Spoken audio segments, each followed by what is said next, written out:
తప్పించుకోవడానికి జగన్ దీన్ని ముందుకు తీసుకెళ్లా ప్రాజెక్ట్ ని చంపేశాడు. అప్పులు అలాగే ఉండిపోయినాయి. నేను కేంద్ర మంత్రి గజేంద్ర షెకావత్ గారితో మాట్లాడాను. జెండాలు కొంచెం దించను మన టీవీలో, జనసేన జెండాలు అని కొంచెం. కేంద్ర మంత్రి గజేంద్ర సింగ్ షెకావత్ గారితో మాట్లాడారు. ఆయన ఒకటే అన్నారు, మనం ఈ పోలవరం ప్రాజెక్టు వైసీపీకి ఏటీఎం లాగా అయిపోయిందని. ఎనీ టైం మనీ, డబ్బులు కావాలా, ఒక చిన్న పని మొదలుపెట్టు, శాంక్షన్లు ఇచ్చుకో, డబ్బులు దోచి. ఎవడు సఫర్ అవుతున్నాడు? రాష్ట్రం సఫర్ అవుతుంది. ఈ రోజుకి కూడా మీకు ఎంత డిమాండ్ ఉంది? మనకి ఎక్కడో ఏలూరు హెడ్ క్వార్టర్స్ పెట్టారు మన పోలవరంకి. జిల్లాల విభజనలో పోలవరం హెడ్ క్వార్టర్స్ అక్కడికి వెళ్ళిపోయింది, ఏలూరుకి. మీ అందరికి కోరిక కూడా నా దృష్టిలో ఉంది.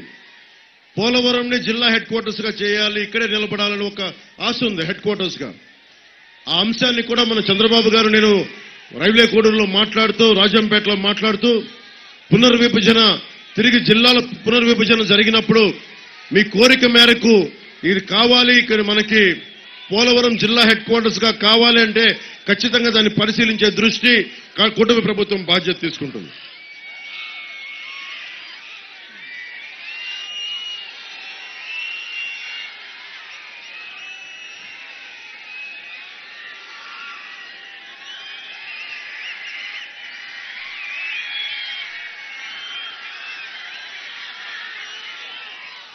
పోలవరం ఎప్పుడు అవుతుంది అని వాళ్ళ మంత్రి అనిల్ కుమార్ యాదవ్ అడిగితే వెటకారంగా సమాధానాలు చెప్తారు. ఆ బఫూన్ రాంబాబుని అడిగితేనేమో ఇంకో సమాధానం చెప్తారు.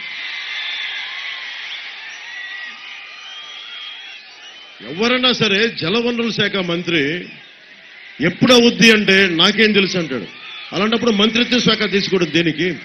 మినిస్ట్రీ తీసుకోవడం దేనికి? వీళ్ళు డాన్సులు ప్రాక్టీసులు చేయడానిక? డాన్సులు ప్రాక్టీసులు చేస్తారు. ఇది చాలా బాధ కలిగించేది. మీరు వెళ్ళి నిజంగా నేను 2018లో మీరందరూ ఆవేశంతో నా పేరు అరుస్తూ ఉంటారు. కడుపు మండి, ఇది పోలవరం ఏజెన్సీ ప్రాంతం కాబట్టి చెప్తా ఉన్నాను. అడవుల్లోకి ఎందుకు వెళ్లాల్సిన అవసరం ఉంటుంది? కష్టాలని ప్రభుత్వాలు తీర్చలేకపోతే, చట్టాలు సహకరించకపోతే మనిషి ప్రత్యామ్నాయ మార్గాలు ఎదుగుతాడు. అందుకని నేను అలాంటి యువత, మీరు కేవలం ఉత్సాహం, కేకలు, అరుపులు అరిస్తే సరిపోద్దు. జన సైనికులు చెప్తున్నారు, అరవండి. అరుపుల వెనక చాలా నిర్మాణాత్మకంగా ఉండాలి. నేను తిరిగాను, మీ వయసులో ఉత్సాహంగా తిరిగా. మన పోలవరం, బుట్టాయిగూడెం, జంగారెడ్డిగూడెం తిరిగాను నేను. కానీ లోపల చాలా నిర్మాణాత్మకంగా ఉండేవాడిని, నేర్చుకుంటా ఉండేవాడిని. ఒక పని చేశానంటే చాలా కన్స్ట్రక్టివ్గా చేసేవాడిని. మన మీద ఉన్న బాధ్యత ఏంటి ఇక్కడ ఈ రోజున? మీరు ఎలాంటి ప్రభుత్వాన్ని ఎన్నుకున్నారు? మీరు అందరూ 2019లో ఎలాంటి ప్రభుత్వాన్ని ఎన్నుకున్నారు? మీరు ఓట్లేసేశారు. ఇదే 2018లో నేను పోలవరం అన్ని మండలాలకి, ముంపు మండలాలకి, అన్ని మండలాలకి వెళ్తే ఎన్ని గ్రామాలు శిథిలం అయిపోయినాయి. ప్రాజెక్టు కోసం ఇల్లు, వాకిలి, తట్టా బుట్టా తీసుకొని వెళ్ళిపోయారు. మన బాధ్యత ఏంటి? ప్రభుత్వం తాలూకు బాధ్యత ఏంటి? అరే కూర్చొని కన్నీళ్లు తుడచాలి కదా. వైఎస్ జగన్ వచ్చాడు రోడ్డు మీద, తండ్రి లేని బిడ్డని అని. అరే ఊళ్ళు లేని బిడ్డల రోడ్ల మీద 1,60,000 మంది తిరుగుతా ఉన్నారు మనకి పోలవరంలో. తండ్రి లేని బిడ్డ అంటాడు మాట్లాడితే. 1,60,000 మంది చెట్టుకొకళ్ళు, పుట్టకొకళ్ళు అయిపోయారు. ఇప్పుడు కేంద్రం ఒకటే ఛాలెంజ్ ఇక్కడ పోలవరం ప్రాజెక్టుకి. వాళ్ళు ఒకటే చెప్పారు నా కేంద్ర నాయకులు, ప్రాజెక్టు ఫినిష్ చేయడం మేము చేసేయగలం, చేసేస్తాం. కానీ ఆర్ఆర్ ప్యాకేజ్ ఒక్కటే కష్టమైంది. దానికి మీరు ఏం చేస్తారు? దానికి నేను ఒకటే చెప్తున్న సమాధానం. మీరందరూ యువత, మెడలపైన, మిద్దెలపైన ఉన్న పెద్దలందరూ కూడా ఆలోచించాలి, మహిళలు ఆలోచించాలి. ఈ ఆర్ఆర్కి కావాల్సింది ఎంత డబ్బు? 33,000 కోట్ల చిల్లర అంతే. దాంతో చాలా మాక్సిమం అయిపోతాయి. 1,60,000 మందికి ఆర్ఆర్ ప్యాకేజ్ ఇచ్చేయచ్చు 33,000 కోట్ల చిల్లరతోటి. మీరు ఒకసారి ఆలోచించండి. వైసీపీ ప్రభుత్వ భవనాలకి బ్లూ కలర్ రంగులు వేయడానికి, వాళ్ళ పార్టీ జెండా రంగులు వేయడానికి పెట్టిన ఖర్చు 1,300 కోట్లు. రంగులు తీయాలని కోర్టేస్తే మళ్ళీ తీయడానికి అయిన ఖర్చు 1,000 కోట్లు. ఇక్కడే 2,300 కోట్లు. ఎవరు తిన్నట్టు అది? ఆ డబ్బు ఎవరు తిన్నట్టు? ఆ డబ్బు మద్యం. పాపం కరణం రాంబాబు గారు నాకు చెప్పారు, ఆయన తెలిసిన వాళ్ళు ఎవరు ఇంట్లో భార్యాభర్తలు బాధపడుతుంటే ఒకటే చెప్పారు, మందు మన బుట్టాయిగూడెంలో అనుకుంటా దాదాపు 29 మంది 30 మంది చనిపోయారు కల్తీ మందు దాగి. మళ్ళీ వాళ్ళ మీద కేసులు పెట్టారు ఈ వైసీపీ ప్రభుత్వం. అసలు ఈ ప్రభుత్వం చెప్పింది ఏంటి? వైఎస్ జగన్ చెప్పింది ఏంటి? మద్యపానాన్ని నిషేధిస్తామని చెప్పిన వ్యక్తి మద్యపానం మీద ఎంత డబ్బులు సంపాదిస్తున్నాడు? ఎన్ని కోట్లు మద్యపానం మీద సంపాదించేది? ఎన్ని కోట్లు తెలుసా మీకు మద్యపానం మీద సంపాదిస్తుంది? కల్తీ మందు మీద పెద్దిరెడ్డి గారు, మిథున్ రెడ్డి గారు సంపాదిస్తుంది, వైఎస్ జగన్ సంపాదిస్తుంది. మీకు ఎంత తెలుసా? పోలవరం ప్రాజెక్టుకి ఆర్ఆర్ కంటే కూడా చాలా ఎక్కువ 41,000 కోట్ల రూపాయలు మీ రక్తాన్ని అమ్మి మీకు జబ్బులిచ్చి కొన్ని వేల పుస్తలు తెంపేసి ఆడబిడ్డల మెళ్ళ ఉన్న తాళిబొట్లు తెంపేసి 41,000 కోట్ల రూపాయలు సంపాదించారు. అంటే డబ్బు ఉంది. డబ్బుని ఎక్కడ పెట్టుబడి పెట్టాలంటే వాళ్ళకి వెళ్ళిపోతుంది డబ్బు.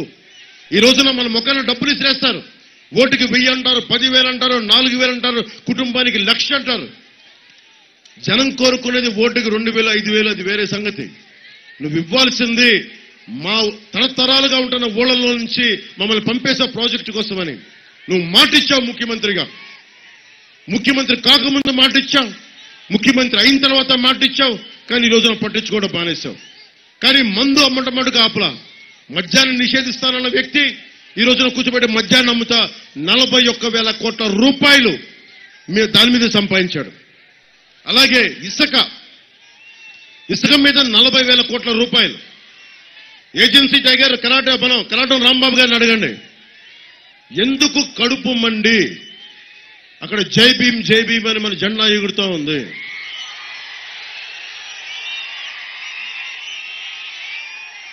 తూర్పుగోదావరి జిల్లా నుంచి ఒక దళిత కులానికి చెందిన యువకుడు వేధింపులు గురై భారత ప్రెసిడెంట్ కోవిందరామ్ గారికి ఒకటే మెసేజ్ పెట్టాడు. అబ్బాయి, నాకు నక్సలైట్ లో జాయిన్ అవ్వాలని, నాకు పర్మిషన్ ఇవ్వండి అని. అతను నక్సలైట్లకు వెళ్తాడా లేదా అది వేరే విషయం. ఎందుకు వచ్చింది కోపం అంటే, వ్యవస్థలు గనక పని చేయకపోతే మంత్రులు గాని, ముఖ్యమంత్రులు గాని, అధికారులు గాని వ్యవస్థలు సహకరించకపోతే మనిషి ప్రత్యామ్నాయ మార్గాలు వెతుకుతాడు. కోపాలు వస్తాయి. ఒకడికి కోపం వస్తే కోపమేది, ఒక సమూహానికి కోపం వస్తే ఉద్యమం అవుతుంది. అది ఎందుకు మనుషులు తిరగబడతారు? ఎందుకు రోడ్ల మీదకి వస్తారు?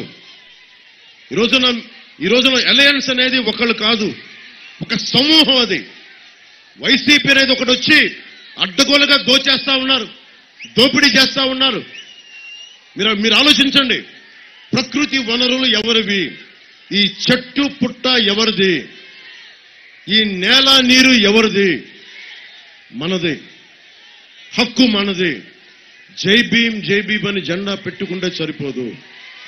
అన్యాయం జరిగినప్పుడు, మానవ హక్కులు ఉల్లంఘన జరిగినప్పుడు ఎదురు తిరగబడకపోతే, అన్యాయాన్ని ప్రశ్నించకపోతే మనం ఎన్ని జెండాలు మోసినా, ఎన్ని ఎజెండాలు చెప్పినా ముందుకెళ్లలేము. 5 సంవత్సరాలకు ఒక సమయం మీకు. 5 సంవత్సరాలకి మీరు తిరగబడే సమయం ఒకటి వస్తుంది. 13 రోజుల ఎన్నికలు. మే 13కి ఎన్నికలు వచ్చేస్తాయి. మే 13న మీరు ఏం చేయాలి? మీ భవిష్యత్తును మీరు నిర్ణయించుకోవాలి. నా మనసులో ఒకటే మాట ఉంది. గజేంద్ర సింగ్ షెకావత్ గారు చెప్పినప్పుడు పోలవరం ప్రాజెక్ట్ ని కింద మీద పడి అందరూ కలిస్తే పూర్తి చేసేయచ్చు. కానీ మోస్ట్ ఛాలెంజింగ్, ప్రాక్టికల్ గా చెప్తున్నా, ఛాలెంజ్ ఏంటంటే ఆర్ఆర్ ప్యాకేజీ ఛాలెంజ్. 33,000 కోట్లు తీసుకురావడమే ఛాలెంజ్. ముందుగా ఏం చేయాలి? ఈ రాష్ట్రంలో 40,000 కోట్లు 41,000 కోట్లు కరప్షన్ చేసిన వ్యక్తుల్ని ముందు బుక్ చేయాలి. కేసుల మీద వాళ్ళని బుక్ చేయాలి. ఈ రాష్ట్రంలో పొలిటికల్ కరప్షన్ ఆపాలి మొట్టమొదటిగా. ఇది రాష్ట్రం అందరికీ ప్రయోజనకారి కాబట్టి నేను వెళ్ళి నరేంద్ర మోదీ గారిని ఒకటే అడుగుతాను. ఒకటి, మీరు కొంత ఆర్ఆర్ ప్యాకేజీకి మీరు సహాయం చేయండి. R&R ప్యాకేజ్కి 5 కోట్ల మంది ప్రజలకి, పోలవరం 5 కోట్ల మంది ప్రజలకి బెనిఫిట్ అయ్యే ప్రాజెక్టు కోసం 1,60,000 మంది గిరిజనులు, గిరిజనేతరులు నలిగిపోయారు. వారికి ఎలా నిలబడాలి? ఈ ప్రాంతాన్ని అభివృద్ధి చేయాలి. ఈ ప్రాంతంలో ప్రైమరీ హెల్త్ కేర్ బాగుండాలి, హాస్పిటల్స్ రావాలి, యువతకు ఉపాధి అవకాశాలు రావాలి, పరిశ్రమలు రావాలి, ఉద్యోగ అవకాశాలు మెరుగవ్వాలి. ఏదైనా కాంపిటేటివ్ ఎగ్జామ్స్కి వెళ్ళాలంటే మీకు ట్రైనింగ్ సెంటర్స్ కావాలి. ఇవన్నీ కావాలంటే నేను కూటమి ప్రభుత్వం తరపు నుంచి చంద్రబాబు గారికి కూడా ఇదే సభ నుంచి నేను విన్నపం చేస్తున్నా. పుట్ట మహేష్ యాదవ్ గారిని కూడా, ఇక్కడున్న తెలుగుదేశం నాయకులందరికీ కూడా నేను తెలియజేసుకుంటా ఉన్నా. 5 కోట్ల మందికి ఉపయోగపడే ప్రాజెక్టు కాబట్టి మనందరి బాధ్యత 33,000 కోట్లని కేంద్రం కొంత సహాయం చేయమని చెప్దాం. నేను ప్రధానమంత్రి గారిని ఆర్థిస్తాను, అభ్యర్థిస్తాను. నేను స్పెషల్ సెస్ పెట్టాలి. నిజంగా పోలవరం ప్రాజెక్టు పూర్తవ్వాలంటే ఎవరిదో జగన్ చేసిన దోపిడీకి 41,000 కోట్లు జగన్ చేసిన దోపిడీకి మధ్యంలో 40,000 కోట్లు ఇసుకలో చేసిన దోపిడీకి ఎవరు కట్టాలి? బాధ్యత 5 కోట్ల మంది ప్రజలు కట్టాలి. దాంట్లో ముందస్తుగా నేను చెప్తున్నాను, ప్రభుత్వం ఏ రోజైనా సరే, కూటమి ప్రభుత్వం రాగానే నేను, చంద్రబాబు గారు, కిరణ్ కుమార్ రెడ్డి గారు, మిగతా చాలా పెద్ద నాయకులు అందరూ ఉన్నారు. నేనైతే ఇంకా ఎమ్మెల్యేగా కూడా చేయని నాయకుడిని. మీ అందరి ఆశీస్సులు, మీకు దీవెన్లు, పిఠాపురం నుంచి భారీ మెజారిటీతో గెలవబోతా ఉన్నాం. పోలవరం గళ వినిపిస్తాం. పోలవరం కోసం నేను సభలో గొంతెత్తుతా. మన చిర్రి బాలరాజు గారు కాదంటారు, కరాడు రాంబాబు గారు, జనసేన బాలరాజు గారు అంటా ఉన్నారు. ఆయన నేను ఇద్దరం కలిసి పుట్ట మహేష్ గారు పార్లమెంట్లో, పుట్ట మహేష్ యాదవ్ గారు పార్లమెంట్లో మాట్లాడతారు. ఈయన నేను మన అసెంబ్లీలో మాట్లాడతాం. 5 కోట్ల మంది ప్రజలకి ఒకటే విన్నవించుకుంటాం. కేంద్రంలో ప్రధానమంత్రి గారికి నేను విన్నవించుకుంటా వ్యక్తిగతంగా, పార్టీ పరంగా.